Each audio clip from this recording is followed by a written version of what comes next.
सर्दियों में ढेरों ढेर कपड़े धोना ना सिर्फ ये कि बहुत मुश्किल लगता है बल्कि बहुत ही मुश्किल होता है। कपड़ों को धोने से पहले उनकी कैटेगरीज बना लें या फिर चूल्हे की बहुत ज़्यादा गंदगी जो है उसको किस तरीके से सर्दियों के इस मौसम में नीट क्लीन किया जा सकता है। आज की वीडियो में मैं आप लोगों को यही सब कुछ बताने वाली हूँ। बिस्मिल्लाहिर्रहमानिर्रहीम। अस्सलाम वालेकुम। कैसे हो आप? उम्मीद है आप सब ठीक ठाक होंगे। मेरी अल्लाह पाक से दुआ है कि अल्लाह पाक हम सबको अपनी हिफ्ज़-ओ-मान में रखे। आमीन सुम्मा आमीन। तो सबसे पहले जो लेडीज़ कपड़े हैं ना, तो वो मैं हमेशा से जो कलर्ड ज़्यादा कलर्ड होते हैं वो अलहदा करके रख लेती हूँ और जो जेंट्स होते हैं वो अलहदा करके रख लेती हूँ। हमेशा फर्स्ट मैं इसी तरीके से कपड़ों को डालती हूँ और टॉवल्स वगैरह हों या फिर इस तरह की शर्ट्स हों तो उनको बिल्कुल भी मैं इनके साथ अंदर जो है ना वो बिल्कुल मिक्स नहीं करती, क्योंकि इस किस्म की जो शर्ट्स होती है ना उनके अंदर जो है ना वो बुरसी होती है जो उतर कर दूसरे कपड़ों को लग जाती है। अल्हम्दुलिल्लाह मुझे जब से मैं काम करने लगी मेरा ना तो कभी एक कपड़े का रंग दूसरे कपड़े पे चढ़ा है, ना ही ये कि जो कपड़े होते हैं ना उनकी बुर जो है ना वो दूसरे कपड़ों पे लग जाती है। ये देखिए इस तरीके से जैसे जब बुर आ जाती है तो जब इस तरह की बुर के अंदर दूसरे कपड़ों की बुर लग जाती है ना तो वो बहुत गंदी सी और बहुत ही अजीब सी हो जाती है। तो इसलिए सबसे पहले जब भी आप कपड़े धोएं तो उनकी कैटेगरीज बना ली जाएं, उसके बाद फिर कपड़ों को धोया जाए जैसे कि मैंने बनाकर। इसलिए फर्स्ट जो है ना इस तरीके से कपड़े मैंने जो है ना वो डाल दिए हैं। उसके बाद जो है ना वो आप कुछ भी है उसके अंदर जो यूज़ करते हैं डिटर्जेंट आप जो भी अपना इस्तेमाल करते हो डाल लें। लेकिन इसके साथ अगर आप थोड़ा सा ना इसके अंदर एक और चीज़ डाल लेंगे जो कि बहुत अहम है, बहुत ही यूज़फुल सी है। ये देखें इस तरीके से आप इसके अंदर जो है ना वो ये वाला डिश कंडीशनर जो है ना फैब्रिक कंडीशनर जो है ना वो आप थोड़ा सा ऐड कर देंगे तो आपके कपड़ों के अंदर से बहुत अच्छी सी बहुत अच्छी खुशबू आएगी और आपके कपड़े जो है ना वो बहुत अच्छे तरीके से शाइन भी करने लग जाएंगे। इसके बाद जो है ना वो कपड़ों को कलर जो है ना वो उनके पक्के करने के लिए उसके अंदर आप 1 चम्मच नमक का ऐड करके तो उसके बाद आप टाइम लगाएं और कपड़ों को धोने के लिए छोड़ दें। तो अब बेफिक्रे होकर कपड़ों को धोएं, आपके कपड़े का एक कपड़े का रंग दूसरे कपड़े पर कभी भी नहीं चढ़ेगा। बहुत अच्छे तरीके से आपके सारे के सारे कपड़े जो है ना वो धुलकर साफ सुथरे हो जाएंगे। इवन दैट के उनके अंदर से बहुत खुशबू भी आएगी और ये कि उनको बहुत ही अच्छे तरीके से ये देखें मैंने सारा पहला पूर जो धो के लेके आई हूँ, क्योंकि मैंने इस तरह हमारे पास धूप नहीं होती तो इस तरीके से स्टैंड्स पर ही डालने होते हैं ज़्यादातर। तो इस तरीके से मैं फर्स्ट जो है ना वो इस तरीके से डाल लिया। अब तौलिए वगैरह ये देखें इस तरीके से मैं सब कपड़ों को अलहदा अलहदा डालती हूँ ताकि इनका एक कपड़े का रंग भी दूसरे पे ना चढ़े सबसे बढ़कर, और ये कि तौलियों के ऊपर भी बुर जो है ना वो ना आए। तो बढ़ते हैं नेक्स्ट जो है ना कि इस तरह का गंदा जब चूल्हा हो जाता है ना सर्दियों के मौसम, सर्दियों में बहुत ज़्यादा सर्दी लग जाती है तो जिसकी वजह से हाथ जो है ना वो काम भी नहीं सही तरीके से कर रहे होते। तो आपको आज मैं बहुत ही इफेक्टिव बहुत ही यूज़फुल सी एक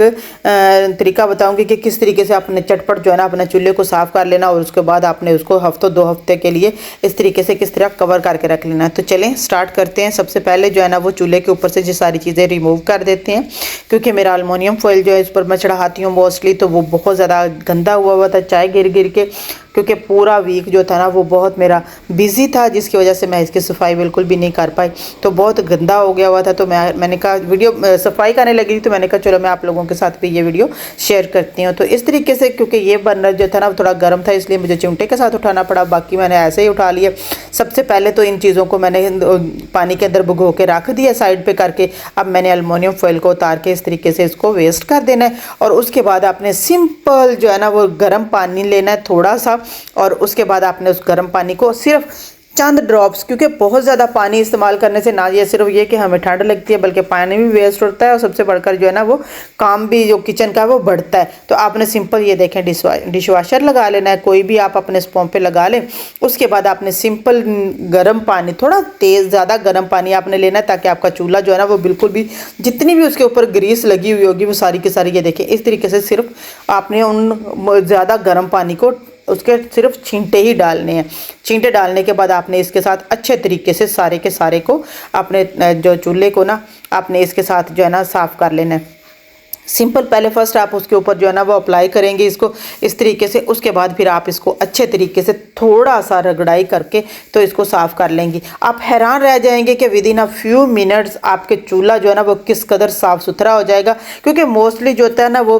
कवर जो होता है चूल्हे का उसके नीचे वाली साइड पर जो है ना वो छींटे पड़ के वो गंदा होता है, या फिर उसका कवर जो होता है ना उसके ऊपर छींटे पड़ के वो गंदा होता है, या फिर इर्द गिर्द दाएँ बाएँ जो है ना वो छींटे पड़ते हैं ज़्यादातर ऑयल वगैरह के जब हम चीज़ें फ्राई करते हैं या फिर कोई चीज़ें कुकिंग करते हैं तो उसके डेफिनेटली जो है ना वो कपड़ों के पे भी चिंटे पड़ते हैं और इर्द गिर्द की चीज़ों पर भी बहुत ज़्यादा चिंटे पड़ते हैं। तो फिर हमारा जो तरीका लिविंग स्टाइल है वो भी कुछ इस तरह का है कि हमारे घरों में ज़्यादातर मोस्टली जो चीज़ होती है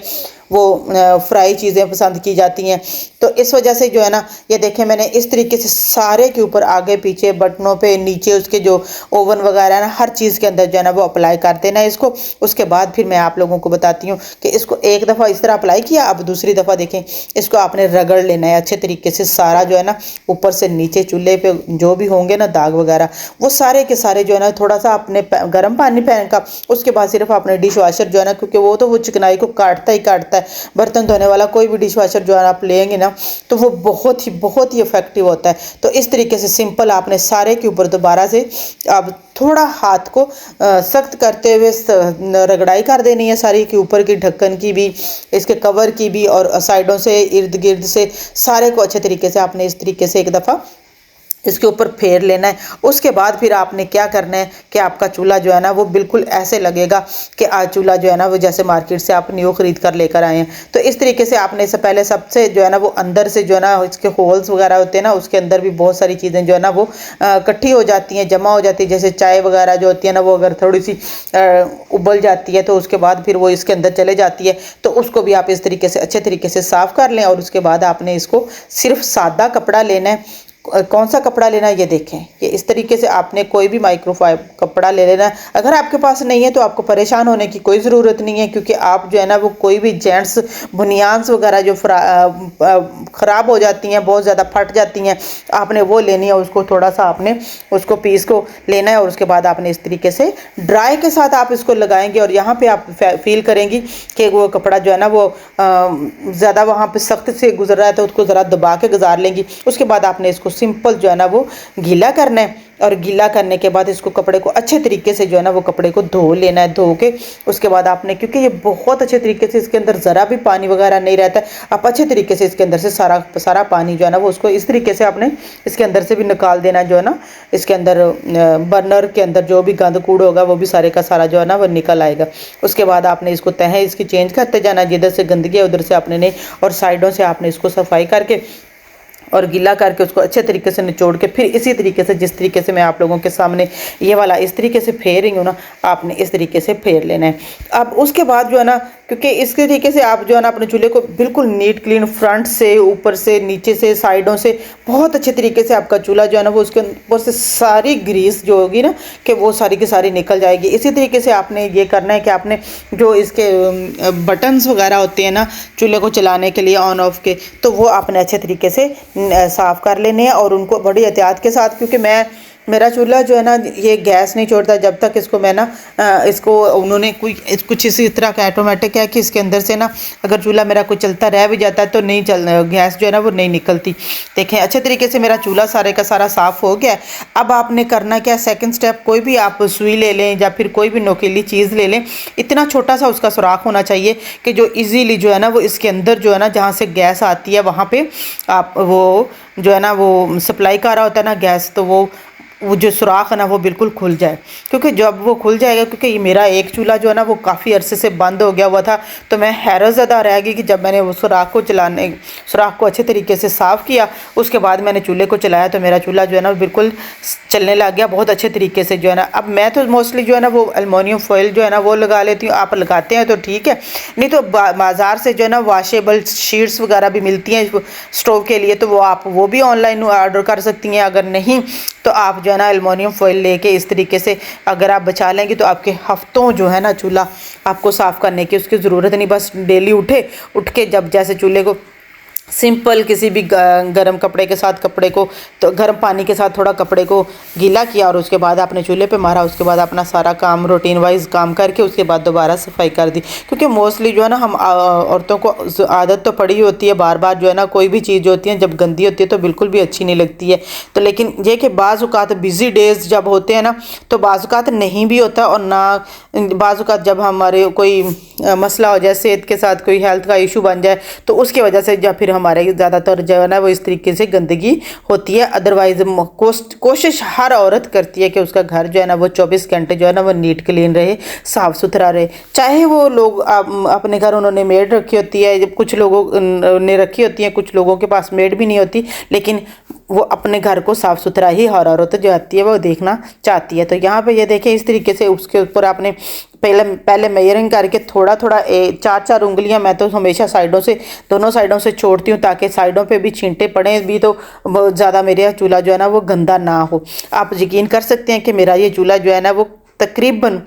7-8 साल पुराना है। तो इस चूल्हे पे अभी तक मुझे इस तरीके, जब भी कोई मेरे घर आता है तो वो यही कहता है कि ये चूल्हा आपने नया ख़रीदा है, क्योंकि हर वक्त जो है ना वो इसी तरीके से नीट क्लीन और साफ़ सुथरा रहता है। सबसे बढ़कर ये कि एलुमिनियम फॉइल की वजह से इसके ऊपर वो गंदे से दाग भी नहीं, जो से कि बार बार चीज़ को साफ़ करने से वो उसके ऊपर पड़ जाते हैं, तो ज़्यादा क्योंकि इसको सफाई नहीं करनी पड़ती है, तो इस वजह से ये बिल्कुल शाइन कर रहा है, बिल्कुल न्यू चूल्हे की तरह जो है ना वो स्टोव की तरह जो है ना वो बिल्कुल शाइन करता है। अब मैंने इसके ऊपर सेकंड शीट भी बिछा दी है और अब मैंने सुराखों के अंदर से अच्छे तरीके से जो है ना इसको निकाल लेना। उसके बाद मैं इसके ऊपर बर्नर रखूँगी, लेकिन उससे पहले मुझे अच्छे तरीके से साइडों से इर्द गिर्द से इसको एडजस्ट कर लेना है। होल्स के ऊपर मैं सिर्फ फिंगर्स मारती हूँ, उसके बाद मुझे होल्स के ऊपर से एलुमिनियम फॉइल को हटाना बहुत मुश्किल होता है, क्योंकि एलुमिनियम फॉइल को जब भी आप थोड़ा सा प्रेस करके काटें तो एलुमिनियम फॉइल की शेप जो है ना वो बिल्कुल वैसी ही कटेगी जैसी आपने चाहते हैं। तो ये देखें इस तरीके से आपने चारों तरफ से इसको फिंगर्स की मदद से प्रेस करते हुए इसकी शेप्स बना लेनी है। उसके बाद आपने इसको थोड़ा थोड़ा लेके इस तरीके से इसको गोलाई की शक्ल में काटते जाना है और अपना बर्नर वगैरह जो है ना जो उसके ऊपर है वो एडजस्ट करते जाना है। आपका चूल्हा जो है ना वो बहुत अच्छे तरीके से सेट हो जाएगा, साफ़ सुथरा होगा। मैं आप लोगों को इसके बाद चलाकर भी दिखाती हूँ कि किस तरीके से जो है ना वो इसके अंदर ज़रा भी गैस जो है ना उसके रुकावट नहीं बनी है। इस तरीके से जब हम सफाई करके चीज़ को इस्तेमाल करते हैं तो हमारी गैस जो है ना वो बहुत अच्छे लंबे अरसे तक भी गुजरती है, क्योंकि वो चूल्हे को फिर ज़्यादा मसला नहीं होता है। नहीं तो चूल्हा जो है ना वो जब रुक रुक के गैस आती है ना तो उस वजह से फिर चूल्हे की गैस भी ज़्यादा, हमारी जो सिलेंडर की गैस भी ज़्यादा यूज़ होती है, और सबसे बढ़कर ये कि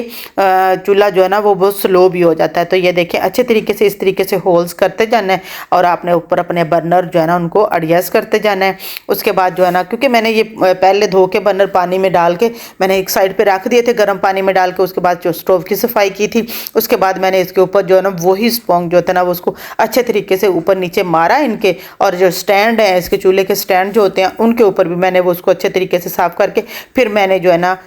फाइबर क्लॉथ के साथ इसको वॉश कर लिया, साफ़ कर लिया, क्योंकि उससे सारा जो पानी है ना वो अपने अंदर सोख लेता है, बहुत अच्छे तरीके से चीज़ को नीट क्लीन भी कर देता है। ये देखिए अच्छे तरीके से मेरा स्टोव जो है ना बिल्कुल साफ़ सुथरा हो गया। होप आप लोगों को ये मेरी टिप्स एंड ट्रिक्स अच्छी लगी होंगी या मेरा वे ऑफ वर्किंग जो है ना वो अच्छा लगा होगा। अच्छा लगा तो लाइक और शेयर जरूर कर दीजिएगा, चैनल को सब्सक्राइब कर दीजिए। अपना और अपने प्यारों का बहुत सारा ख्याल रखिएगा, मुझे और मेरी फैमिली को भी दुआओं में याद रखिएगा। मिलते हैं फिर नेक्स्ट वीडियो में, तब तक के लिए अपना और अपने प्यारों का बहुत ख्याल रखिएगा। इजाज़त दीजिएगा, अल्लाह हाफिज़, टेक केयर, बाय बाय।